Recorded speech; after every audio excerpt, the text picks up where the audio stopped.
কেন আল্লাহকে ছেড়ে দিলেন? কেন আল্লাহকে ছেড়ে দিলেন? কেন আল্লাহকে ছেড়ে দিলেন? মা গাররাকা বিরাব্বিকাল কারীম। আল্লাহ বলেন, হে মানুষ, আমার মতো দয়ালু মেহেরবান, আমার মতো দয়ালু মাওলা, আমার থেকে কে তোমারে সরিয়ে দিল, ধোঁকা দিল? মা গাররাক, কে তোমাকে, কি তোমাকে ধোঁকায় ফেলে দিল? বলো বান্দা।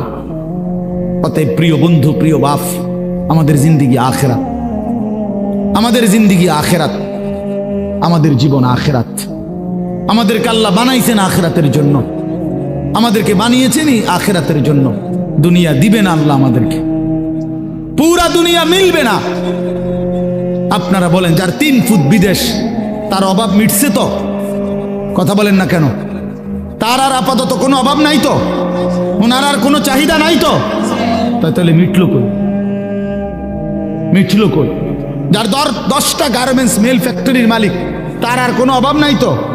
আমি তো এরকম শত শত হাজার কোটি টাকার মালিক চিনি, যেগুলো আমার মুসল্লি। আমি তো ঢাকা জুমা পড়াই। কোটি কোটি টাকার মালিকের রাত গভীরের বেদনা আর যন্ত্রণা, একাকিত্বের যন্ত্রণা আমরা তো জানি। আমগো কাছে তো দোয়া চায়, বলে হাজার কোটি টাকার মালিকের কষ্টের কাহিনী শুনলে নিজের কাছেও মনে চায় যে বেড়ার লেগে কদ্দুর কান্দি। হ্যাঁ, স্বার্থপর এই দুনিয়া, আল্লাহর নাফরমানি করে। প্রিয় বন্ধু, বাপ, যুবক তোমাকেও বলি, বয়স্ক বাবা আপনাদেরকেও বলি, দুনিয়া এই অসভ্যতা, নোংরামি আর হারাম, আল্লাহর নাফরমানি কাউকে সুখ দেয় না। কোন সুদখোর পৃথিবীতে সম্মানিত হয় না, কোন ঘুষখোর পৃথিবীতে সম্মানিত হয় না, কোন জুলুমবাজ পৃথিবীতে সম্মানিত হয় না, কোন মদখোর, নেশাখোর, গাঁজাখোর, ফুট্টাখোর, বাবাখোর, ডাইলখোর, ইয়াবাখোর, হারামখোর পৃথিবীতে দামি হয় না বেটা। কোন দুশ্চরিত্র বেপর্দা নারীকে পৃথিবীবাসী সম্মান করে না, উপভোগের পণ্য মনে করে, উপভোগের পণ্য, রাস্তার সামগ্রী মনে করে। এই জন্য হারামখোর সম্মান পায় না। বিল্ডিং তো করছে, কিন্তু মানুষে আইটা যাইতে আইতে আরে থো সুদের টিয়া, দূর বাদ দে বেটা, বাটফারের হদ্দার, সিটারের বাপ। লাভ হইল কি বেটা? তোর টাকা তো খাইয়া পড়লো, তোর টাকার ইজ্জত কই বেটা? তোর টাকার সম্মান কই বেটা? লোকে তো বলে লম্পট, লোকে তো বলে চরিত্রহীন, লোকে তো বলে সিটার বাটফার। এর চাইতে বড় লানত আর কি হইতে পারে ভাই বলেন? এর চাইতে বড় অপমান কি হইতে পারে? তোমার তো পরিচয় বদলে গেছে। তুমি ছিলা তো মুসলমান, তুমি তো ছিলা মুমিন। তোমার আল্লাহ বাটফারের ঘরে পাঠায় নাই, ইমানদারের ঘরে পাঠাইছিল।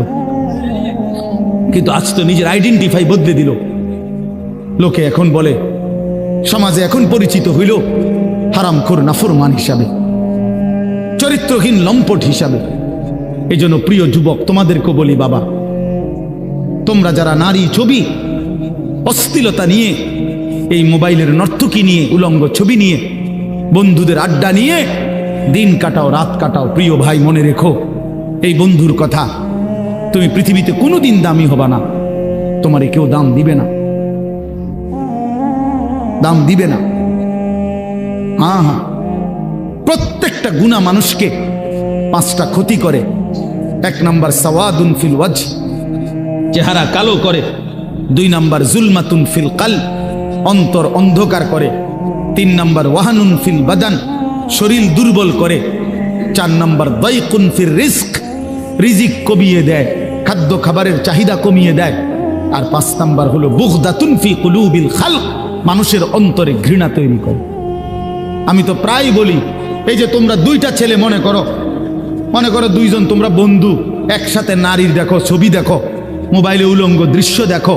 এই তোমার লগের হইতে যদি আলগা করে জিগাই যে তোর লগের হইতে কেমন, ওই বলবে যে উনি ডাইরেক্ট জোনায়েদ বাগদাদি।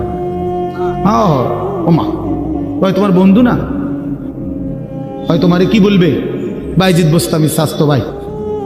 তো কি বলবে? বাটপার বলবে, বাটপার বলবে, চরিত্রহীন বলবে, লম্পট। যদি বলেন কিরে তুই এক লগে চলস তার লগে, তুই ওইটা কইলি কেন?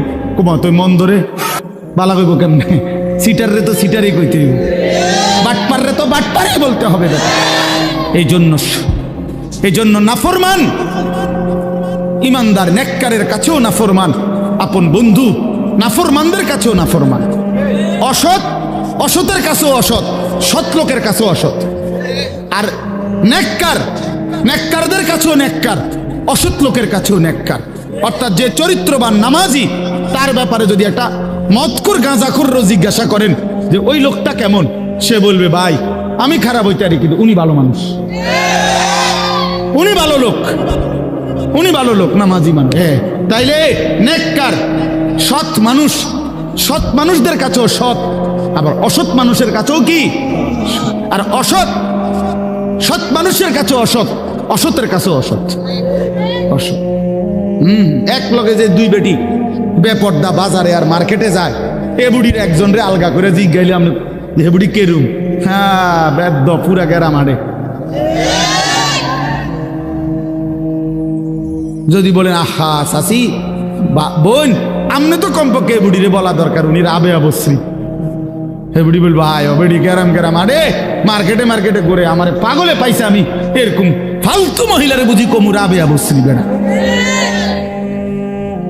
তাইলে নাফরমান সম্মানিত হয় না, নাফরমান সম্মানিত হয় না, ঘৃণিত হয়, ঘৃণিত হয়। প্রিয় বন্ধু, এই জন্য নষ্ট হয়েও না, চরিত্রহীন হয়েও না, আখলাক বরবাদ করো না ভাই। বাবাদেরকে বলি, স্ত্রী সন্তান ছেলে মেয়ের ইমান আমল আখলাকের দিকে নজর দেন। বাড়ি দেখাইয়েন না, বিল্ডিং দেখাইয়েন না, ভবন দালান এডি কইয়েন না, হুদ্দা এইসব ফালতু জিনিস বলে লাভ নেই। সোফা খাট পালং ফার্নিচার এগুলো দেখাইয়েন না। 60 বছর পরে হেবড়া এডি দেখায়। আল্লাহর রহমতে হুজুর 4 রুমের একটা বিল্ডিং করছি, রাস্তার লগে কদ্দুর জায়গা লইছি, হ্যাঁ সোফা বানাইছি, খাট বানাইছি, আলমারি বানাইছি, ফ্রিজ কিনছি, এডি কিনতেন কন? এগুলো কোনো বিষয় হইল নি বেটা? এই গাড়ি বাড়ি আমাদের বাংলাদেশের এই সমস্ত 4 তালা 6 তালা ইউরোপ আমেরিকার মধ্যে এগুলো মূর্খার গড় না, এটি গরু গড় গনে না বেটা তোমার। আমগো এসব প্রাইভেট কার ইউরোপ আমেরিকাতে এগুলোতে ছাগল টানে, আপনি জিজ্ঞাসা করেন কি? হ্যাঁ হ্যাঁ, যে কারো পরিচিতি, কারো জনপ্রিয়তা, এটা তেমন কিছুই না, এটা কোনো বিষয়ই না, আসলেই কোনো বিষয় না। এটা 10 জনের সামনে আল্লাহর কথা বললে আর 10,000-এর সামনে বললে এখানে সফলতা ব্যর্থতার কিছু নেই। যে 10 জনের কাছে বলছে দেখে উনি ব্যর্থ, আর 10,000-এর কাছে বলাতে উনি সফল না, এমন কিছু কোরআন সুন্নাহর মধ্যে নাই। বরঞ্চ আল্লাহ পাক গ্রহণ করলেন কিনা, আখিরাতে আল্লাহর কাছে গ্রহণযোগ্য হলো কিনা, কবুল করলেন কিনা, এটা হলো দেখার বিষয়। এটা দেখার বিষয়। উপস্থিত তো হয়েছে 10 লাখ, কিন্তু মনে করেন আল্লাহ তাআলা গ্রহণ করলেন না, তো কোনোই মূল্য হলো না। আবার উপস্থিত হয়েছে 10 জন, আল্লাহ তাআলা এই 10 জনকেই পছন্দ করলেন, এই বান্দার কথাটাকেই মহব্বত করলেন, কবুল করলেন, তো সে অনেক দাম, সে অনেক দাম। এই জন্য প্রিয় ভাই, জনপ্রিয়তা কোনো বিষয় না, সুনাম সুখ্যাতি কোনো বিষয় নয়, বিষয় হলো আল্লাহর কাছে গ্রহণযোগ্য হওয়া, আল্লাহ তাআলার কাছে কবুল হওয়া। কোরআন শরীফে আছে ইব্রাহিম আলাইহিস সালাম ওনার ছেলে ইসমাইল আলাইহিস সালামকে সাথে নিয়ে, এই বাবা এবং ছেলে আল্লাহর ঘর কাবা, সর্বশ্রেষ্ঠ দামি খেদমত আল্লাহর ঘর কাবা আল্লাহ পাকের হুকুমে পুনর্নির্মাণ করছেন, পুনরায় তৈরি করছেন। এত বড় খেদমত করার পরেও কোরআন শরীফে স্পষ্ট আছে ইব্রাহিম আলাইহিস সালাম আল্লাহ পাকের কাছে দোয়া করছেন। দোয়ার মধ্যে প্রথম বলছেন রব্বানা তাকাব্বাল মিন্না ইন্নাকা আনতাস সামিউল আলিম, আয় আল্লাহ আপনি তাকাব্বাল মিন্না, আমাদের এই খেদমত আপনি কবুল করে নেন। তাহলে কাজটা করছেন নবী, আদেশ করেছেন সরাসরি মহান আল্লাহ, দেখাইয়া দিছেন সামনাসামনি থাইকা জিব্রাইল আলাইহিস সালাম। তাইলে যেখানে আল্লাহ তাআলা বললেন, জিব্রাইল দেখাইয়া দিল সামনে থাইকা, ইব্রাহিমের মতো নবী যে কাজটা করল, এরপরেও এত দামি বিষয়, এরপরও ইব্রাহিম আলাইহিস সালাম আল্লাহ পাকের কাছে বিনয়ের সাথে বলছেন, আল্লাহ আপনি কবুল করে নেন। তাহলে আল্লাহ কবুল করা, এটা হলো মূল বিষয়। মূল বিষয় কি বলেন? আল্লাহ কবুল করা, আল্লাহ পাক গ্রহণ করা, এটাই মূল বিষয়। এই জন্য দোস্ত আমার, বন্ধু আমার, প্রিয় ছেলেরা আমার, সবার কাছে অনুরোধ, বাপ নিজের পরিবর্তন দরকার। আমারে মনে করো 10,000 মানুষ চিনে, কিংবা 10 লাখ মানুষ এখন চিনে, তোমার লাভ কি? আমার জানার বিষয় হলো এটা। সবাই চিনে, মনে করো একবারে 1 কোটি মানুষ চিনে, তো কি হয়েছে এতে? তোমার কি? নওজোয়ান ভাই বলো, এতে তোমার কি? তোমার ফায়দাটা কি? তাহলে কাজে এখানে এটা কোনো বিষয় না। জনপ্রিয়তা, এতে চিনে হেতে চিনে, এটা কিছুই না। আমি নিজের জন্য কিছু নিলাম কিনা, আমার জন্য কোনো কিছু গ্রহণ করলাম কিনা, এটা হলো দেখার বিষয়। এটা দেখার বিষয়। এই জন্য আমরা প্রত্যেকেই, এই শুধু আমার একটা ওয়াজ না, আমরা প্রত্যেকে উলামায়ে কেরামের এই নসিহতগুলো, শুক্রবারে জুমার বয়ান ইমাম সাহেবদের, এবং যে কোনো মাহফিলের এই যে ওয়াজ, উলামায়ে কেরামের নসিহত, এগুলো মনোযোগ দিয়ে শোনা উচিত। আল্লাহর কোরআনের প্রতি আন্তরিক হওয়া উচিত, ইসলামের প্রতি আন্তরিক হওয়া উচিত। নিজের জন্য সবক নেওয়া, নিজের জন্য গ্রহণ করা, এটা দরকার, এটা দরকার। সাহাবায়ে কেরাম এটা বুঝতেন। এই জন্য নিজের জন্য নবীজির কাছ থেকে নিত্যদিন আমল জিজ্ঞেস করতেন। আয়েশা আয়েশাই নবীজিকে বলতেন, ইয়া রাসূলুল্লাহ মুরনি বিআমালিন দুল্লানি বিআমালিন মুরনি বিশাইইন। ইয়া রাসূলুল্লাহ আমাকে একটা আমল বলে দেন, আমাকে একটা নেক আমলের আদেশ করে দেন, আমাকে একটা নেক কাজের কথা বলে দেন। আল্লিমনি মিম্মা আল্লামাকাল্লাহ। হে আল্লাহর নবী, আল্লাহ আপনাকে যে ইলম দান করেছেন কোরআন সুন্নাত, আপনি আমাকে সেখান থেকে কিছু শিখিয়ে দেন। এই যে শিখতেন, জানতে চাইতেন নিজের জন্য। হযরত জুনদুব ইবনে আব্দুল্লাহ, একজন সাহাবী, জুনদুব ওনার নাম, 14-15 বছরের সাহাবী। উনি বলেন, আমরা কিশোর ছিলাম, এই বয়সী আমরা 12-14 বছরের ছেলেরা কয়েকজন আমরা একসাথে নবীজির সাথে লম্বা সময় ছিলাম। কুন্না মা'আন নবী সাল্লাল্লাহু আলাইহি ওয়াসাল্লাম ওয়া নাহনু ফিতিয়ানুন হাযাবিরা। আমরা উঠতি বয়সের যুবক ছিলাম, তরুণ। তো আমরা কি করলাম? নবীজির সাথে থেকে ফাতাআল্লামনাল ঈমান, আমরা রাসূলুল্লাহ সাল্লাল্লাহু আলাইহি ওয়াসাল্লামের কাছ থেকে ঈমান শিখলাম। ঈমান শিখলাম। তাহলে ঈমান শিখতে হয়, ঈমান বুঝতে হয়। শুধু কালেমা লা ইলাহা ইল্লাল্লাহ মুহাম্মাদুর রাসূলুল্লাহ, এটা তো কালেমা, বাক্য। এটা আমার কাছে কি চায়? এই কথা আমার কাছে কি দাবি করে? লা ইলাহা ইল্লাল্লাহ বলতে আমাকে কি বলতে চাচ্ছে? মুহাম্মাদুর রাসূলুল্লাহ বলতে আমার কাছে কি বলতে চাচ্ছে? এটা বোঝা উচিত। এটা শিখার বিষয়, জানার বিষয়। ঈমানের জন্য ক্ষতিকারক কুফর, শিরিক, নিফাক, 3 জিনিস ঈমানকে ক্ষতি করে। 1 হলো কুফর, কুফুরি। 2 হলো শিরিক। 3 নাম্বার হলো নিফাক, মুনাফিকি। তো এই 3 জিনিস কি কি করলে কুফর হয়, কি করলে শিরিক হয়, কি করলে নিফাক মুনাফিকি হয়, এটা জানা ঈমানের জন্যই জরুরি, যেন আমি সেই ভুল না করি, আমার দ্বারা যেন শিরিক না হয়, কুফর না হয়, নিফাক না হয়। তাহলে এটা শিখার বিষয়। এটা রাসূলুল্লাহ সাল্লাল্লাহু আলাইহি ওয়াসাল্লামের কাছে থেকে সাহাবায়ে কেরাম শিখতেন। হযরত আব্দুল্লাহ ইবনে ওমর বলেন, কুন্না নাতাআল্লামুত তাওহীদ, আমরা নবী সাল্লাল্লাহু আলাইহি ওয়াসাল্লামের কাছে তাওহীদ শিখতাম, কালেমা লা ইলাহা ইল্লাল্লাহ। তাহলে শুধু এই একটা বাক্য মুখস্থ করা এটা না, ওনারা তো আহলে লিসান, ওনারা তো মাতৃভাষাই আরবি, ওনারা এটা মুখস্থ করবে, এটা একবার শুনলেই তো ওনারা বলতে পারবে, কারণ ওনাদের ভাষাটাই তো কি আরবি। তো তাইলে এতদিন থাইকা কি শিখলেন? আল্লাহ নবীর কাছে ঈমান শিখলেন। তো সাহাবী বলেন, সুম্মা তাআল্লামনাল কোরআন, প্রথমে আমরা নবীজির কাছে ঈমান শিখলাম, অতঃপর আমরা কোরআন শিখলাম। অক্ষর অক্ষর, শব্দ শব্দ, আয়াত আয়াত নবীজির কাছে আমরা শিখলাম। ফাজদাদনা বিহি ঈমানান, আর এই কোরআন যখন শিখতে লাগলাম তো প্রতিটা আয়াত, প্রতিটা বাক্য কোরআনের আমাদের ঈমান আগের চাইতে বাড়াইতে থাকলো, আমাদের ঈমান বাড়াইতে থাকলো। ইদা তুলিয়াত আলাইহিম আয়াতুহু যাদাতহুম ঈমানা। আল্লাহ বলছে মুমিনের সিফাত এটা। ঈমানদার তাকে বলে যার সামনে যখন আল্লাহর কোরআন পড়া হয় তার ঈমান আগের চাইতে বেড়ে যায়, ঈমান বেড়ে যায়, ঈমান বেড়ে যায়। ওয়া ইদা সামিউ মা উনজিলা ইলার রাসূল তারা আ'য়ুনাহুম তাফীদু মিনাদ দাম'i মিম্মা আরাফু মিনাল হক।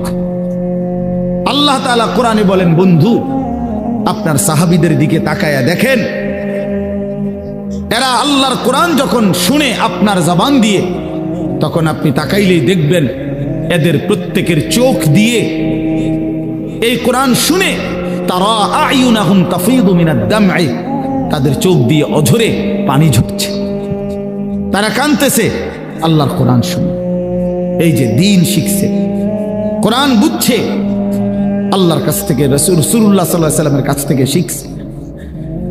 এই জন্য দোস্ত, আমরা অনেক মানুষ আছি বছরের পর বছর, দিনের পর দিন মসজিদের ইমাম সাহেব জুমার বয়ান করে, কেউ পাত্তা দেয় না, বেচারার বয়ান বেচারাই করে, বয়স্ক লোক বসে বসে জুরায়, আর কিশোর তরুণ নওজোয়ান পিছনে বসে খামখেয়ালি গাফলতি দুষ্টামি করে। তাদের দিলের মধ্যে ইবলিস শয়তানে বসায় দিছে যে হুজুরদের এসব কথা তোদের জন্য না, এগুলোর মধ্যে কিছু নাই, এগুলো কোরআন হাদিসের কথা, এগুলো হুজুররা, এগুলো ওনাদের ব্যক্তিগত বিষয়, তোদের জন্য না। এজন্য ছেলেরা মনোযোগী হয় না, অথচ আল্লাহর কোরআন তো আমার জন্য, তোমার জন্য, প্রত্যেকের জন্য। কিন্তু 52 সপ্তাহ একটা বছরে, এক বছরে 52 জুমা, তাহলে একটি মসজিদে বছরে 52 বার ইমাম সাহেব বয়ান করে। 40-50 মিনিটও যদি গড়ে বয়ান করে, একজন বক্তাও এতটুকুই বয়ান করে, 1 ঘন্টা, সোয়া ঘন্টা, 50 মিনিট, 1 ঘন্টা। তাইলে 52 সপ্তাহ বয়ানের পরেও একজন মুসলমান যদি 30 বছর এই জুমার বয়ান শুনে, তাইলে 30-52 কতদিন?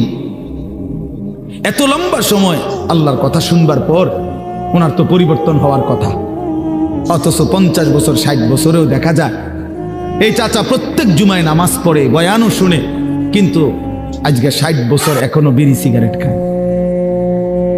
আজকে 60 বছর এখনো চা দোকানে গিয়েই চা দোকানদার গিয়া বসে, নর্তকীর ছবি, নাচ গান, টেলিভিশনের ওই নায়ক নায়িকার সিনেমা, নাটক, এখানে রাক্ষসের মতো বুড়া মানুষ চোখ বড় বড় করে টেলিভিশন দেখে।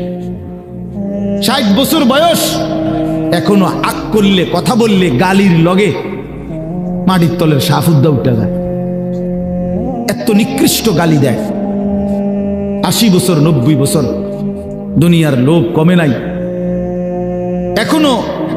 এখনো সুদে টাকা খুঁজে, এখনো কিস্তিতে টাকা খুঁজে, এখনো দুনিয়া ছাড়তে পারে নাই, এখনো জবান সুন্দর করতে পারে নাই। আহা আফসুস, আপনি চাচা শুনলেন কি? আজ এত বছরের জুমার বয়ান আপনার কোনো পরিবর্তন করলো না, আপনার মধ্যে কোনো আসর করলো না। 60 বছরও বুঝলেন না যে বিড়ি সিগারেট খাওয়া গুনাহ, 60 বছরও বুঝলেন না টেলিভিশনের ওই নাটক, সিনেমা, নাচ গান এটা গুনাহ। তো কত বছর পরে বুঝবেন? আর কতদিন পরে বুঝবেন? বলেন ইনসাফের সাথে। আলাম ইয়ানি লিল্লাযীনা আমানু আন তাখশা কুলুবুহুম লিযিকরিল্লাহ। আল্লাহ তাআলা বলেন, এই যে ভাই, এই যে নিষেধ করছিলাম না ভাই, কেন আলগি দিলেন মোবাইল? আল্লাহ তাআলা বলেন, আলাম ইয়ানি লিল্লাযীনা আমানু আন তাখশা কুলুবুহুম লিযিকরিল্লাহ। আল্লাহ বলেন, বান্দা ইমানদার মোমেন, আমি আল্লাহর ভয়ে তোমার দিলটা আমার স্মরণে, আমার বন্দিগি, আমার জিকিরের জন্যে তোমার মনটা নরম হওয়ার সময় আজও কি হয়নি? বলো বাবা, কিশোর নওজোয়ান, তোমরা 365 দিনের এক বছরে কোনোদিন যে ফজরের নামাজ কোনোদিন পড়লা না, প্রিয় ভাই বলো, তুমি কি তাহলে আর কোনোদিন নামাজ পড়বা না? তুমি তাহলে সিদ্ধান্তই নিয়ে নিছো আর কোনোদিন ফজরের নামাজ পড়বা না? তাইলে মুমিন কি এভাবে হেরে যায়? ইমানদার কি এভাবে আল্লাহকে ত্যাগ করে দেয়? মুসলমানের সন্তান কি এভাবে আল্লাহকে প্রত্যাখ্যান করে? বলে 30 বছর ধরে যিনি সুদ খান, এই সুদখোর হারামখোর, তাকে জিজ্ঞেস করি, বাপ তুমি নাফরমান হারামখোর, আর কোনোদিন ছাড়বা না? এটা কোনোদিন আর ছাড়বে না? যার স্ত্রী বেপর্দা, চিনি বলুক, জিজ্ঞাসা করেন, কোনোদিন গুনাহ ছাড়বে না?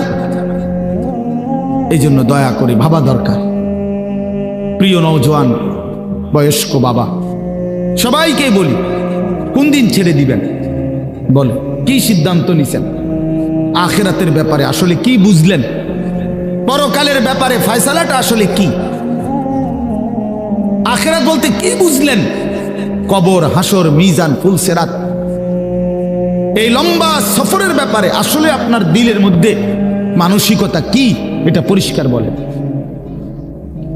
যুবকরাও বলো ভাইয়া, বয়স্ক বাবা আপনারাও বলে, আসলে কি বলতে চাচ্ছেন, কি বুঝাইতে চাচ্ছেন?